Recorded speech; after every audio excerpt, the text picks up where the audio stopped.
ร้องเพลงวะฉันโชคดีเหลือเกินที่ได้ตื่นมาพร้อมเธออีกครั้งแรปต้องให้พี่ทอยสอนละคิดไม่ออกเหมือนกันว่าจะมีโอกาสถึงวันใด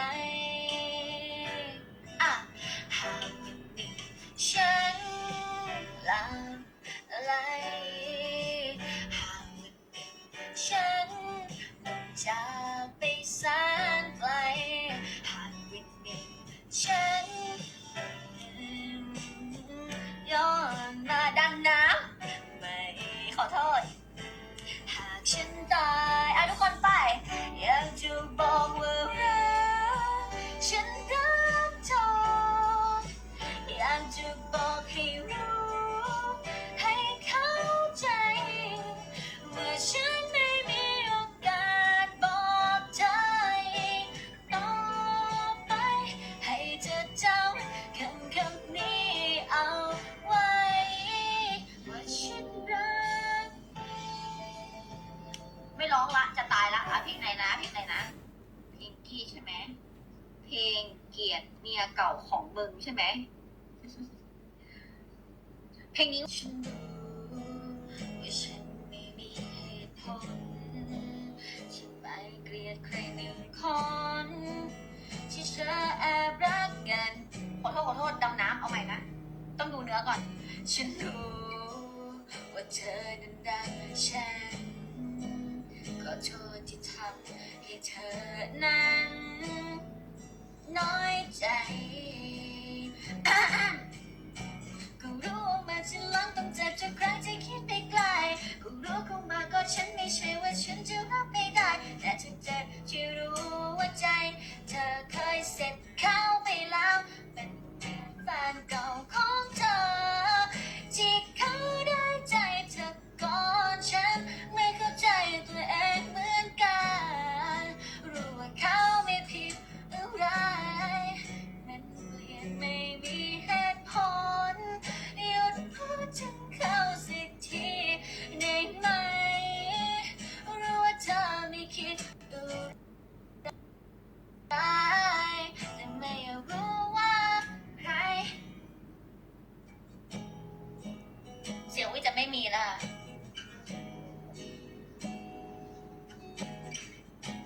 เดี๋ยวจะร้องเพลงตั้งใจร้องเพลงนี้มันเพราะลิ้นมันชอบคันกันตลอดเลยอะกูรู้ว่าฉันรักต้องเจ็บทุกครั้งที่คิดไปไกลกูรู้เข้ามาก็ฉันไม่ใช่ว่าฉันจะรับไม่ได้แต่มันเจ็บที่รู้ว่าใจเธอเคยเสร็จเข้าไปแล้วมันเปลี่ยนแฟนเก่าของเธอที่เขาได้ใจเธอก่อนฉันไม่เข้าใจตัวเองเหมือนกันรู้ว่าเขาไม่ผิดอะไรมันเปลี่ยนไม่มีเหตุผลหยุดพูดถึงเขาสักทีได้ไหมรู้ว่าเธอไม่คิดอะไรแต่ไม่อยากรู้ว่า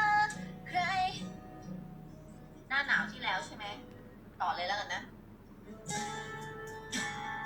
เหนื่อยอ่ะร้องเพลงอ่ะคุณน่ารักขอบคุณนะคะ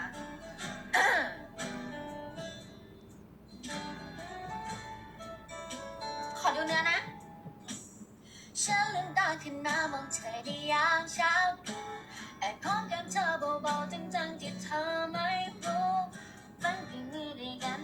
ดอกไม้ของเธอกับฉัน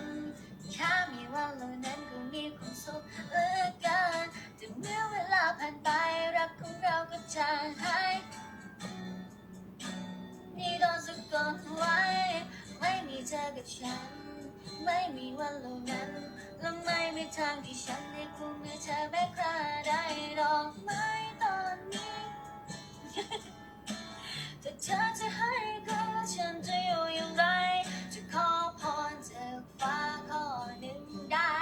จะขอเธอกลับมาอย่าให้ไปรักใครจะดอกไม้ตอนนี้เธอไปอยู่ไหน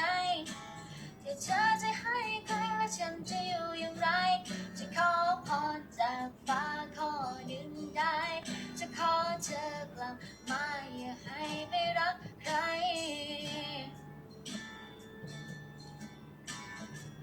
วัสดีค่ะทุกคนขอถั่วหน่อยเร็วขอถั่วหน่อยค่ะเร็วๆกำลังใจคือถั่วนะดอกไม้ตอนนี้เธอไปอยู่ไหนที่เธอจะให้ใครฉันจะอยู่อย่างไร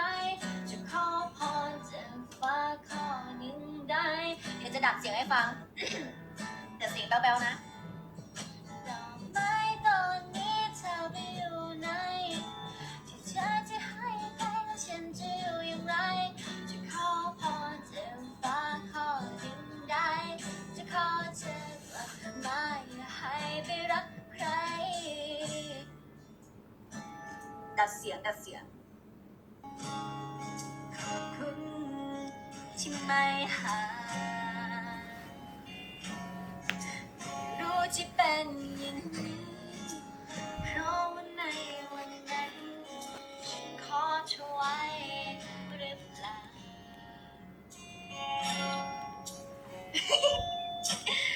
ไม่เอาละเบื่อเนาะเบื่อไหมถ้าเบื่อเราต้องมาสนุกสนานกันดีกว่าจะจบเดี๋ยวจะลงละเดี๋ยวจะไปสระผมแล้วค่ะเพราะว่าไปกินหมูกระทะมา